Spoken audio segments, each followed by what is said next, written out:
All right, class. We're not just telling a ghost story today. No, we're going to dig deeper. We're going to take apart a modern piece of folklore, the legend of Robert the Doll, and really figure out, why do we need these stories? What is it about them that just pulls us in? Okay, so here's the game plan. First, we'll get into the spooky stuff, the legend as everyone knows it. Then we're going to peel all that back and see what the history books actually say.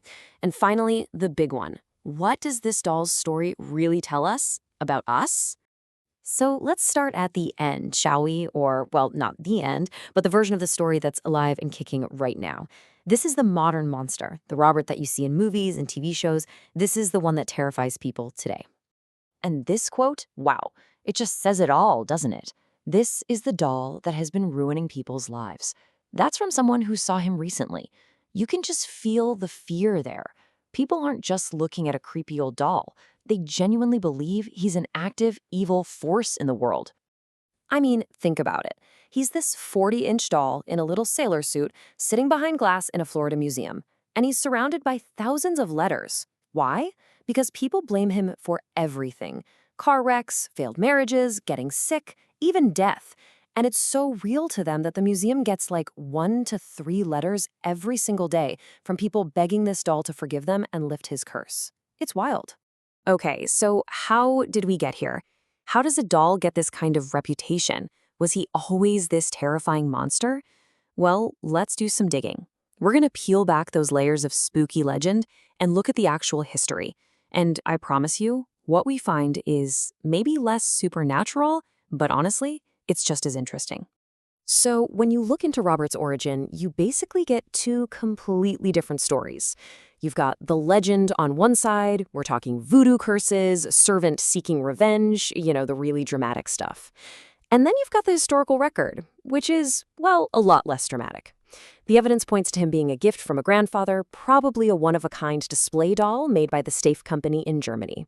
Yeah, the same folks who gave us the teddy bear. Kind of different vibe, right? Now, look at this timeline. It tells us something really, really important. Sure, there were always some weird stories about the doll when he was with his owner, Jean, but the whole world's most haunted doll thing? That reputation didn't explode until the 90s, after he was donated to the museum. That's the turning point.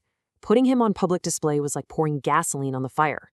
And this right here, this is the seed of the whole legend. You can almost picture it, can't you? A little kid, Jean, gets into some trouble. What does he do? What do a lot of kids do? He blames his toy. I didn't do it. Robert did it. It's such a simple, classic childhood thing, but that one little phrase set a pattern. From that moment on, Robert became the perfect scapegoat, a role he'd play for the next 100+ years. Okay, so we've got this huge gap, right?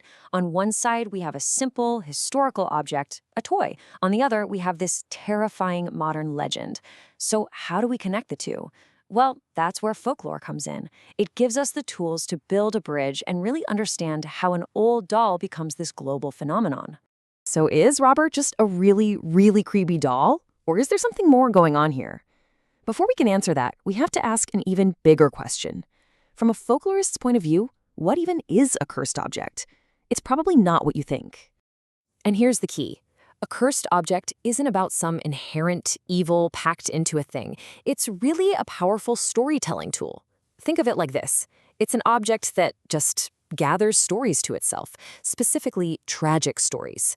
It becomes a container for those stories, a way for us to remember them, and, more importantly, to retell them.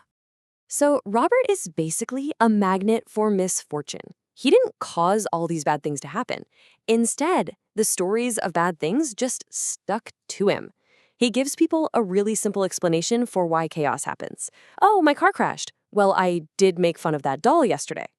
It lets us draw a straight line between 2 random events, giving us a sense of cause and effect when most of the time there isn't one. Okay, this is where it gets really fascinating for me. It's all about how we behave around something like Robert. You'd think in our super modern scientific world, we just see him as an old doll, but we don't. We instinctively follow these unwritten rules, these little rituals, and they look an awful lot like a very, very old kind of magic. There's a term for this, sympathetic magic. It's this super old, very human idea that you can affect the real world by doing something symbolic to an object, like what you do to the doll will happen to you. And you see this play out perfectly with Robert. People act as if being nice or mean to this doll will have a direct, real-world consequence on their own lives. I mean, just look at the rules for visiting him. You have to be respectful. You're supposed to ask his permission before you take a picture. If you're disrespectful, you have to apologize. People even leave him gifts.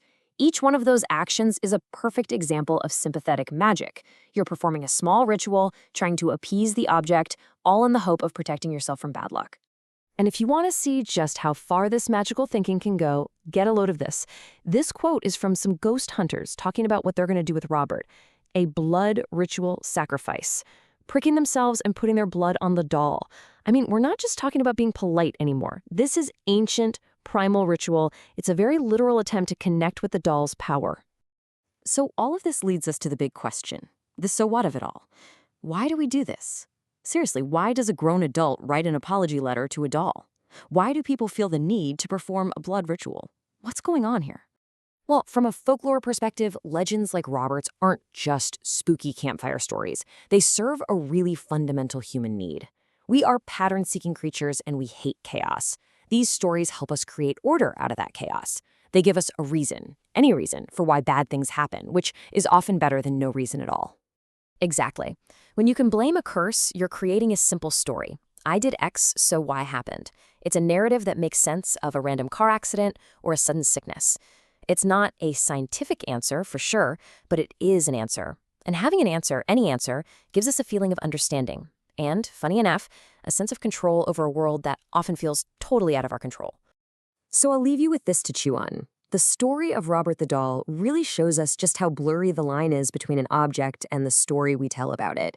It makes you wonder, if we're the ones who create the curse by telling and believing the story, does that make its power any less real? Maybe the most powerful magic in the world isn't supernatural at all. Maybe it's just the stories we tell ourselves.